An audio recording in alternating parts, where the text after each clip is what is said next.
はい、こんにちは。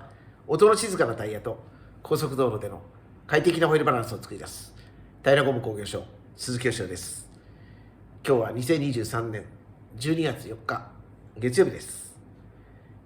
タイヤ交換の際のバランス調整、ホイールバランスの調整、特に念入りにしっかりやっておきたいというふうにお考えでいらっしゃいます方、お待ちしています。お気軽にお声をかけていただきたいと思います。店舗の LINE を用意してますので、こちらの LINE の方でお待ちしています。また、LINE が大変な方、直接話が聞いてみたいという方は、お電話の方でお待ちしています。ありがとうございます。